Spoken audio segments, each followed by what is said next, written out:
Daily Detroit is brought to you by the community. Support our work at patreon.com/dailydetroit.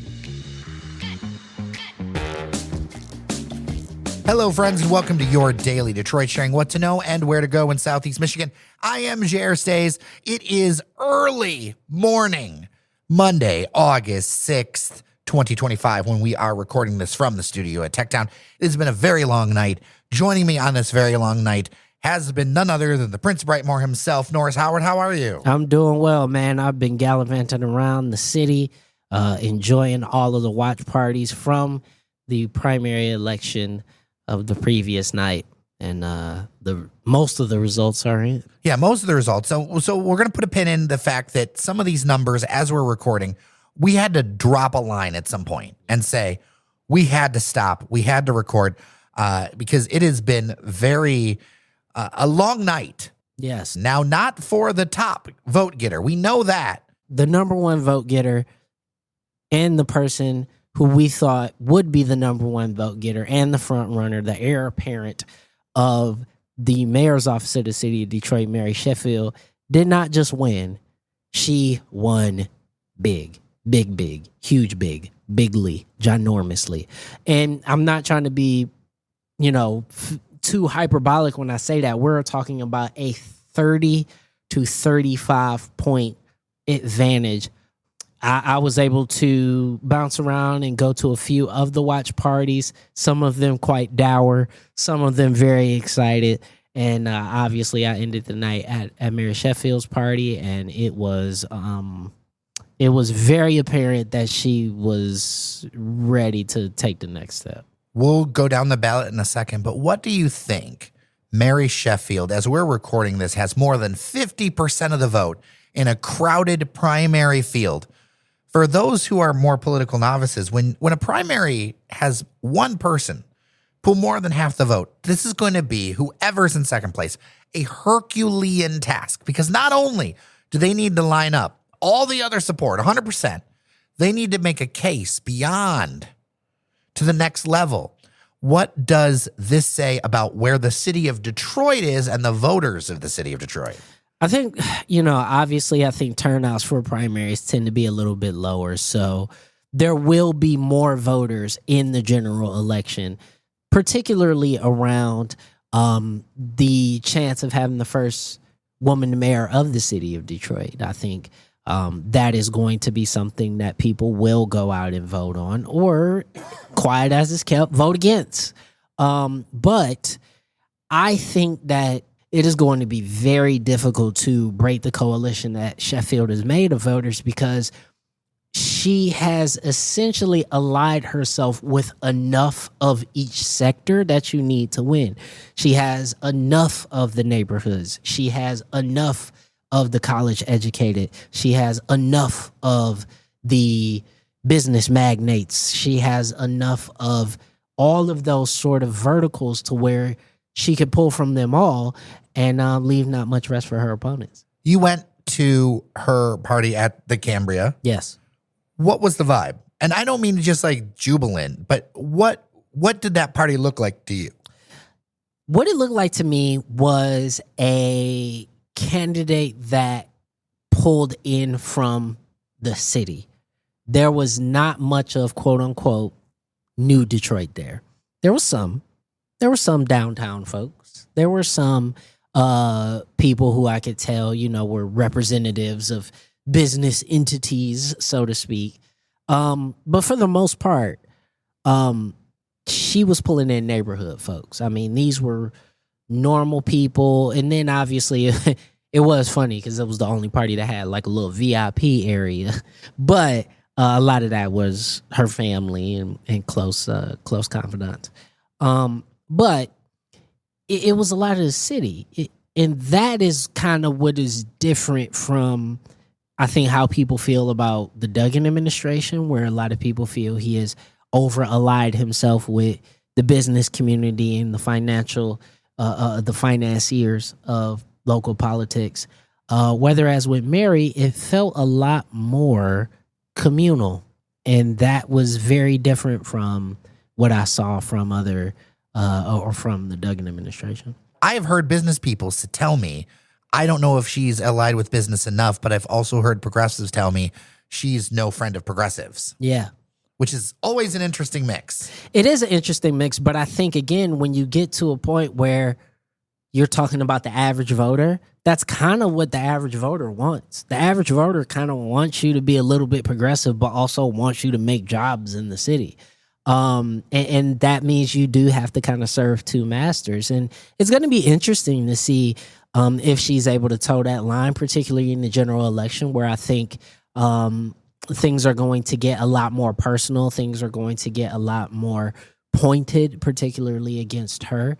But she is so far ahead in the neighborhoods that it's going to take a disaster for her to lose this election. So, Solomon Kinloch, faith on faith kind of competition here.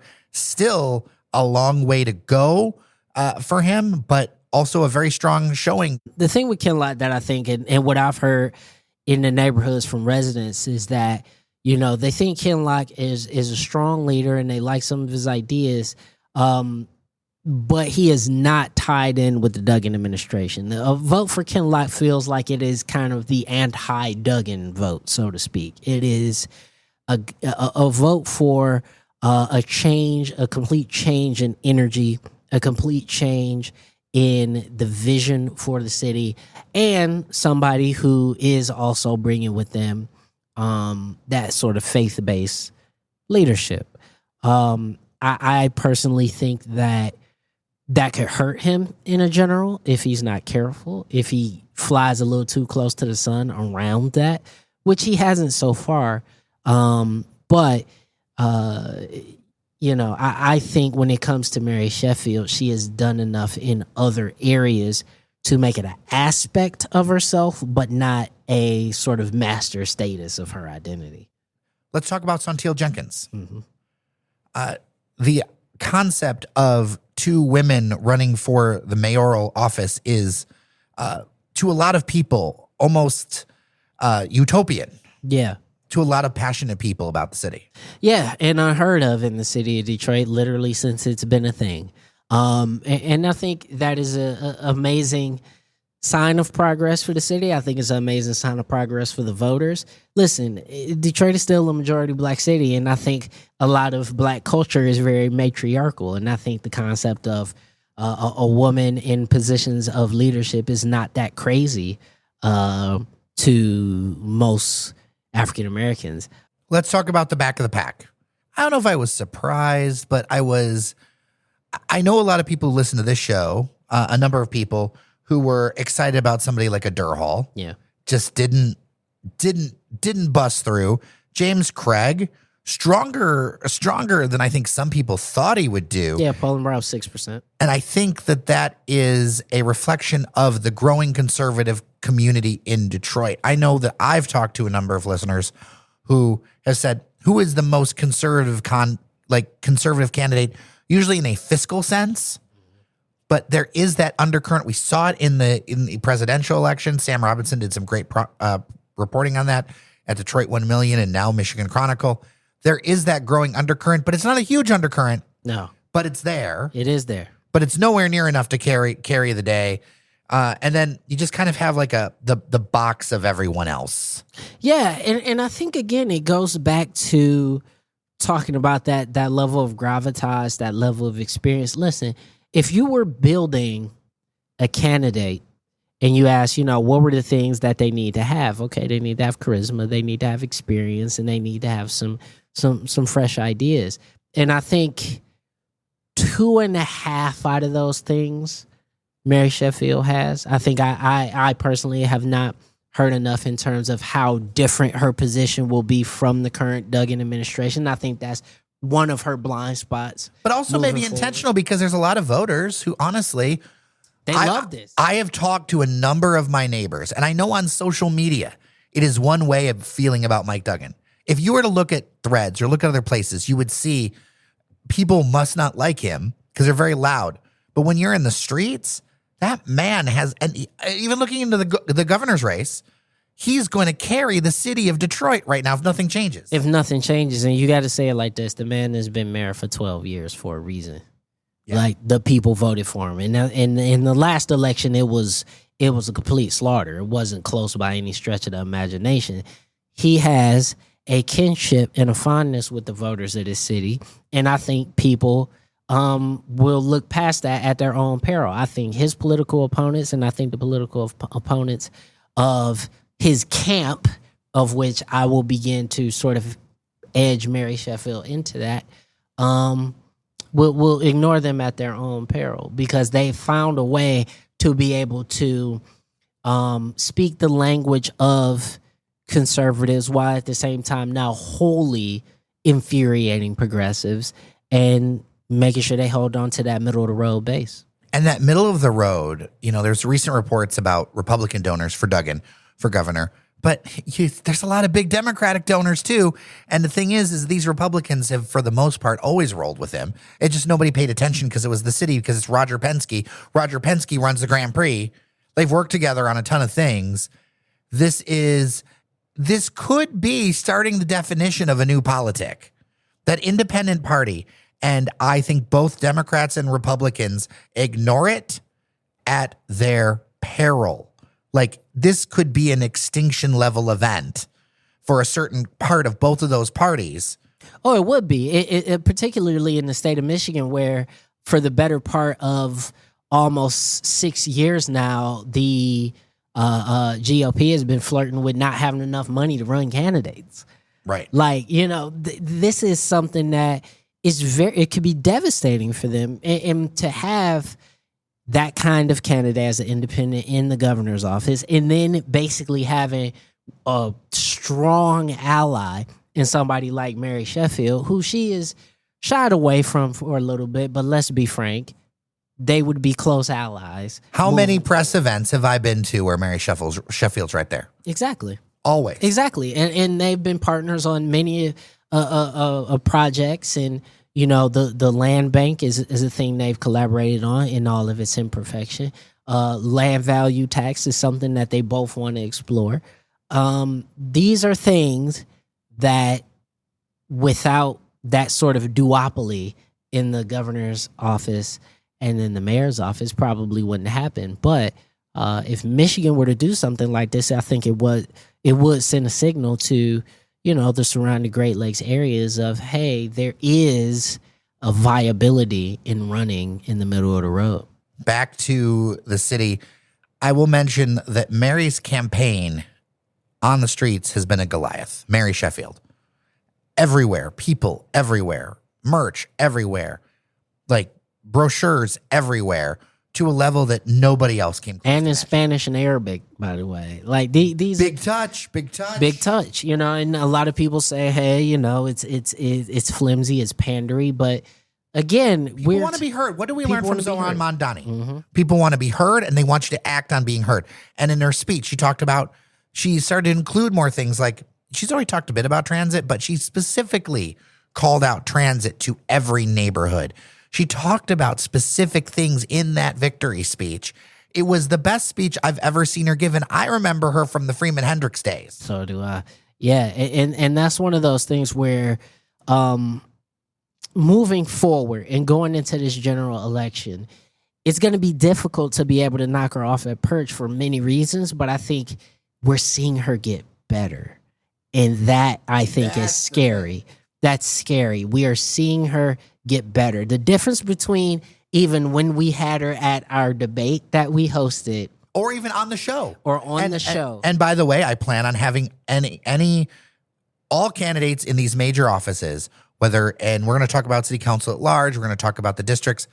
Please come to Daily Detroit. Mary's been here before. Mary's welcome to come back. I hope Absolutely. She will be back. So will the second place person. Yeah, but we see her getting even better. I agree. That was the best speech I've ever seen her give as well.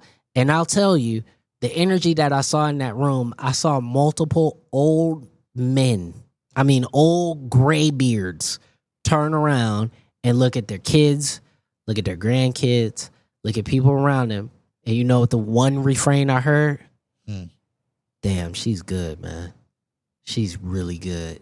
That I heard that over and over and over again of like, nah, she got it. She got it. She's good. She got it.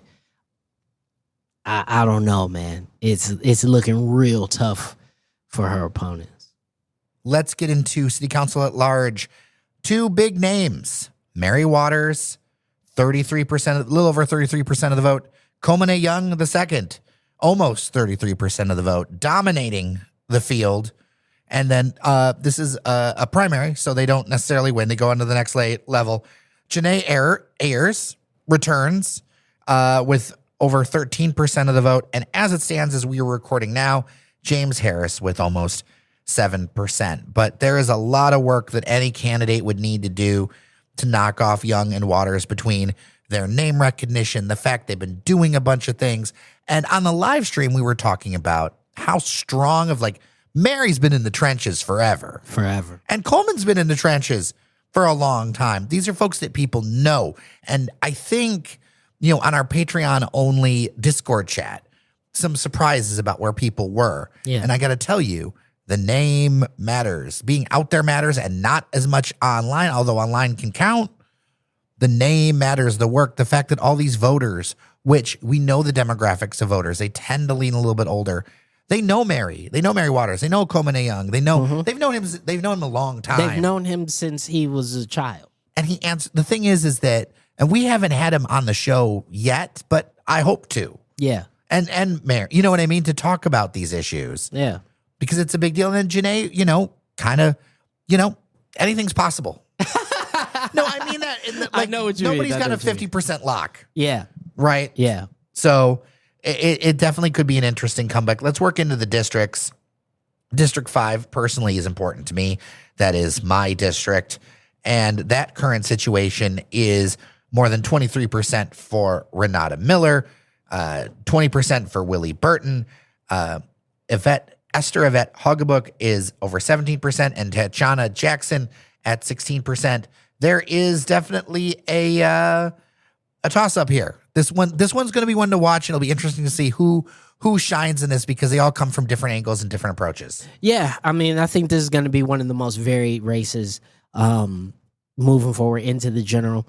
I think Hoggabook has the potential to potentially eke in, but at the end of the day, we could be looking at a very different city council than what we're used to. We've been used to a lot of the same names, a lot of the same ideas, and a lot of the same sort of predictability from the city council. And I think we are going to be entering an era of a very, very different city council. Oh, yeah. And so people know District 5 kind of wraps around downtown, goes up into the north, and then also to the east side. So there's that.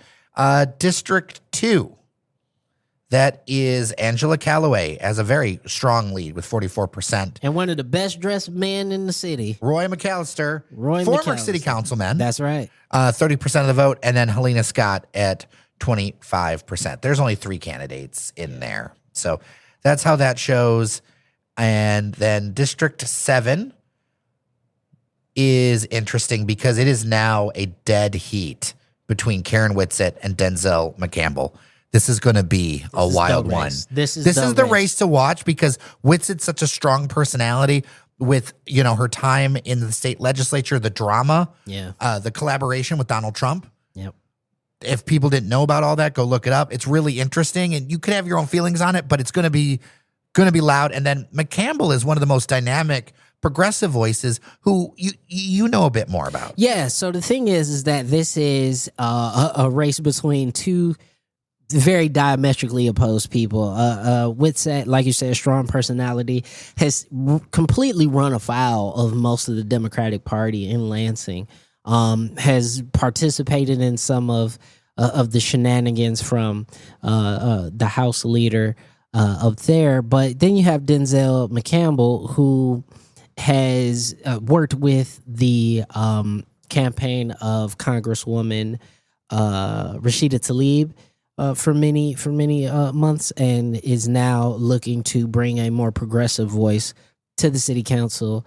And it's going to be really interesting. You know, I said that I think this would be the closest race out of all of them tonight, and I think that's bared out. The thing is about this is that I think whoever ends up in this, I don't want to lose people like Fred Durhal or Santil to like not doing something with the city. Me neither, because I think any of them. I'm just putting them those names out there. Yeah, I think they're brilliant in particular, and I think it's going to be really important. Todd has a lot of passion for the city too. I mean, they all do. I don't think you run for mayor of a city like Detroit if you're not passionate and you don't believe that you could truly help it. But I think when I'm looking at this and I see, whoever ends up having to build out a cabinet where it's looking more like Mary Sheffield, the more the numbers come in, I think it would behoove her to look at Durhal and at Jenkins and to say, these are people who have had great ideas, particularly with Jenkins as somebody who has had experience running Thaw, and Thaw has been one of the more beloved programs that we've had in the city, keeping people's utilities on. I think it would be important for her to look at folks as assets and not just as opponents. And I think she would. I see no reason why she wouldn't. And I agree with you. I think it's going to be really important not to lose these brains, not to lose these voices in the city of Detroit, because I come from a time where a bunch of people were around forever, even if they weren't elected officials, and they was always doing stuff. I think that's going to be important moving forward. Let's end with something fun. Sure. Engineer Randy is here. Hey, Engineer Randy. Hey. So you have put together a cocktail in honor of Mary Sheffield. I have no idea of her feelings on it. I have none of this. This could go real sideways. This is just inspiration. Nothing, knowing nothing we love super it. Personal about Mary Sheffield. I didn't show vote. her this recipe. I did vote. No personal details about this other than the name. Okay. And the location. And the location, yeah. We didn't run it by her at all. She has no feedback on this. This is just we didn't run it by the team. No. This is just something that came to mind as we were looking up, like, what could we do as a cocktail inspired by Mary Sheffield? So, I'm going to call it the West Side. It is Let's go. It is a variation of a South Side cocktail, which is a traditional cocktail that is made up of gin, citrus, simple syrup, and mint leaves. We're going to call it the West Side, and it's going to be green in honor of Detroit. Let's go. City's color. Green there. Verdigris. The verdigris. Verdigris? I say verdigris. Verdigrit. Verdigrit. Yes, verdigrit. So we're going to start with 2 ounces of 2 James Old Cockney gin. Okay. The recipe also then has 3/4 of an ounce of lime juice. I like lime. We're going to make it even more green by going with 1/2 ounce of green chartreuse. Okay. The herbalness will play well with the gin. We're going to add 1/2 ounce of simple syrup to boost the chartreuse's sweetness a little bit. And we're going to add 3 to 5 mint leaves. That sounds very refreshing. We're going to muddle the mint leaves, put everything in a glass with ice, and we got ourselves a green drink. Listen, that sounds delicious, and you got to make them now. Yeah, because you know what? Make them. And I don't know if it's possible to make them. I don't know if you're going to have to smuggle some mint in. But we have... You can just go to Whole Foods. No, what I'm talking about is that because we have an event on Saturday. That's right. We have the birthday bash and live party that is happening at the Old Miami. All right, it's going to be happening from 3 to 6 p.m. in the dog park for humans. That is the Old Miami, absolutely free. There's going to be limited drink tastings thanks to our sponsors over at Jenny Walker for that event. Not for this episode, but for that event. For the event, yes. And I'm very excited about that. We're going to be doing a live show. We're going to be having some libations games. Yeah. We're probably going to do our famous rankings that we do, our rank-offs between different things of what is the best in Metro Detroit. Especially food and We drink. are the best at that. Yes, that is what we do. We're the best. We did a fizz fight that still gets many downloads of the best seltzers. Our out of opinions Michigan. are the best in the world. And sadly, our number 3 pick just isn't made anymore. That was the Atwater. Atwater stopped making their seltzer a few years ago. That's right. What was our number 1 pick? Ooh. What was our number pick? It was Outside, I believe. Yeah. Really good stuff. And number 2 was Lake Life from over on the west side. Gotcha. So we'll definitely find something to rank, something to fight over. We want and we're also going to be revealing a new thing that we are working on for the people something that can be a real resource for folks wanting to connect to Detroit and Metro Detroit. So And go check it beyond, out. yeah. Yes. So go check it out. It's on Eventbrite, also on Facebook. I'll put links in the show notes. Please, I'd love to see you on Saturday. I really appreciate you. I also appreciate our members on Patreon, Norris Howard. Yes, on Patreon, you can become a member. That will give you access to our Patreon-only Discord, where you can chat with us and the rest of your Daily Detroit brethren. Patreon.com/Daily Detroit. That's right. Patreon.com/Daily Detroit. Well, for now, as it is my official birthday, That's right. I'm birthday. I'm gonna stop work at some point before 1 a.m. here. Happy birthday to you. Yeah. Happy birthday. to By the way, you. that's how you know you're from Detroit. Yeah, you sing that. You sing Stevie Wonder's Happy Birthday. Yeah, you don't sing that other stupid song. The one you got to pay even more royalties for, Exactly. right? And by the way, no one come after us for royalties. Pretty sure the copyright expired on that song. Randy, we didn't come here for your smarticles. We came here to talk the news. Patreon.com/Daily Detroit. Local media needs local support to survive. Get swag, access to our member-only Discord, and our ever and never-ending thanks. With that, I am Jer Stays. I'm Norris Howard. And I'm Randy Walker. Thank you so much for listening. Remember that you are somebody, and we'll see you around Detroit.